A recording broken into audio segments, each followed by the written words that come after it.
Welcome into Arsenal Report just a day or so after that loss at Anfield, and it was brutal. Arsenal were the better team for a good portion of that game. Liverpool were good as well, but they won on that unbelievable free kick from Dominic Szoboszlai.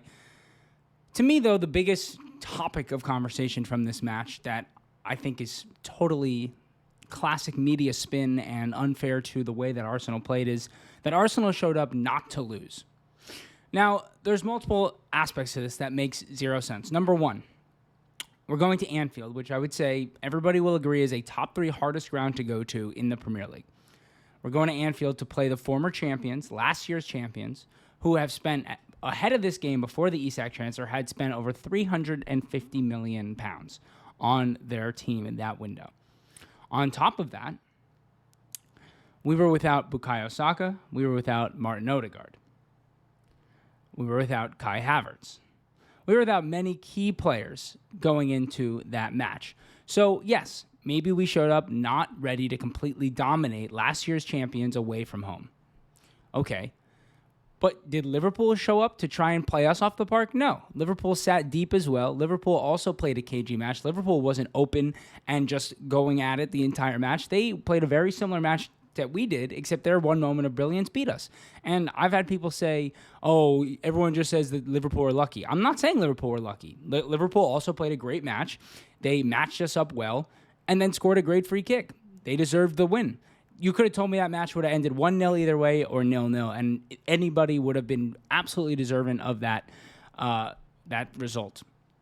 Now, a lot of people are complaining that Arteta always shows up too cautious. Arteta is never... it's not instilling players confidence that they're going to go out and beat these teams. Now, I think it's the exact opposite. This team was spectacular for much of that match with the players that were on the pitch. You can't just throw out Ethan Nwaneri away from home against Liverpool at the number 10 when he's basically only played 1 or 2 career matches there. If you had Havertz, if you had Saka, if you had any number of other players fit in this match, for sure, we could have gone out and done that. But you had to play Marino, and Marino was very solid. This match also should have been Havertz instead of Gyökeres. There were so many things that would have been different should we have been fully fit. And Noni Madueke, by the way, was spectacular off that right side. If Gabriel Martinelli could have been half as good as Madueke was, we would have won that match. We would have gotten up early. It was a very weird final result, but I still feel positive about this team with the way that they played at Anfield. And yes, the first time in 22 matches against the top 6 that we lost, but you knew that record was going to break at some point. We move forward. We got an international break, and we will keep on going. Now, of course, there was the transfer deadline day yesterday, where Arsenal made enough moves on the deadline day. I would give Andrea Berta an A on this overall transfer window, an A++ on incomings, and probably about a B- on outgoings, maybe a C+ on outgoings. At the end of the day, what happened in terms of outgoings was you had Kivior went on loan for a year to Porto with a €2 million fee, and then the total fee will be about 25 to 30 million, including add-ons to Porto. Albert Sambi Lakanga. Now, this is a weird one. It was originally reported at €2.5 million, but now being reported at 300,000 euros, which is a huge difference. So there's probably some bonuses in there and whatnot, but that's a player that just didn't work out, and we're just so bad at selling we couldn't recoup any amount of dollars for him. I mean, this is a player who played quite a bit last year in La Liga, just played a lot of Premier League minutes, and we couldn't get anything for him. Then, of course, you have the group of loans that happened. You have Fabio Vieira, who's going to Hamburger on loan with an €18 million obligation to buy next summer. You have Alexander Zinchenko, who's going to Forest on loan. They're just going to cover all of his wages. He'll then leave for free next year. It's the end of Zinchenko at our club. Reece Nelson, he's going on loan to Brentford, and then he will come back after this year. And the same with Karl Hayne, who's going on loan, who's already on loan at Werder Bremen in the Bundesliga, and then will come back at the end of the year. It's not great. We are not a great selling club. But what I will say is a positive about all of this is there's no longer going to be any dead weight. There are not players in the squad who are complete dead weight who have zero value next summer. When we go to sell next summer, it's going to be a surprise sale, any of the players that leave. It's going to be players who played massive minutes for us this year. There are no more players in our squad that have no value or aren't going to play big minutes this year. It's a very, not tight squad, it's a very well-built squad. And it's in my opinion, the deepest squad that Arsenal have had at any point under Mikel Arteta, far and away. Every single position has multiple players that you would feel comfortable playing in. For example, and that Liverpool match, Mosquera comes in the 4th minute for Saliba, and he was just excellent. This is a player who never played in the Premier League, comes on at Anfield, and basically doesn't put a foot wrong. Yeah, there was 1 or 2 times where he wasn't great in possession. I think he was just finding his feet at Anfield, totally understandable, but really overall great match from Mosquera. I mean, look at this. Every single position, you would feel comfortable with either player being in. Obviously, there's going to be, the likes of Zubimendi to Norgard. There's a little bit of a drop-off there. Anytime Saka's not on the pitch, there's a bit of a drop-off there. There's also tons of players who can play in multiple positions, right? There are every single player except for Gabriel and Saliba can play both as a wingback, as a fullback and a center back on their side. So Mosquera, Timber, and White all can play right back and right center back. Hincapié, Calafiori can play left center back and left back. Miles Lewis-Skelly can play left back, or I think you're going to see him play a lot of midfield this year. I think that's a big reason why we got Hincapié in. I think Hincapié is going to play a lot of left back as well.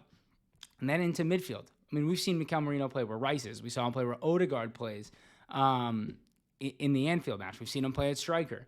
Then you've got the likes of Declan Rice. He could play as a 6. He could play as either side of the 6. He can play anywhere in midfield. Everybody in this front winger options can play on both sides of the ball. Saka and Dalman are going to mostly play off the right, but doesn't mean they can't play other places. Nwaneri can play. He can play as a 10. He can play as a false 9. He can play off the right. He can play off the left. He played off the left a little for England's under-21s this summer. It's just endless. This squad is really deep, and a few injuries, as we saw. If we had those amount of injuries any other year and went to Anfield, we would have gotten destroyed. We would have had to truly play such a deep block and just hope for the best. But now we have a much deeper squad, and we're going to be capable of really challenging on every single front. What this team's going to look like in cup matches is going to be much stronger than it's looked like in cup matches in previous seasons.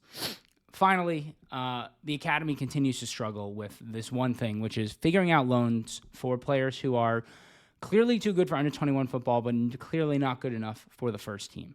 And the biggest issue for this is twofold. Number one, we're hurting their future value. These are players who will finish or have a year left on their contracts at Arsenal, but have no senior experience, so nobody wants to spend on them, but clearly too good for under-21 football. But with 1 year left, you can't send them out on loan. It's a cycle that continues to repeat itself. Right now, it's happening with Charles Sago Jr., Maldini, Kakuri.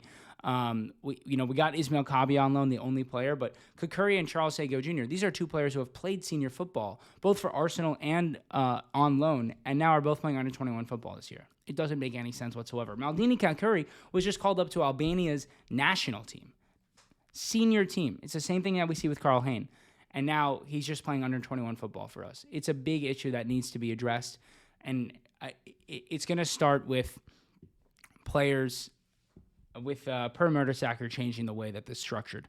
At the very moment, the structure at Hale End is too much of Per Mertesacker and his buddies.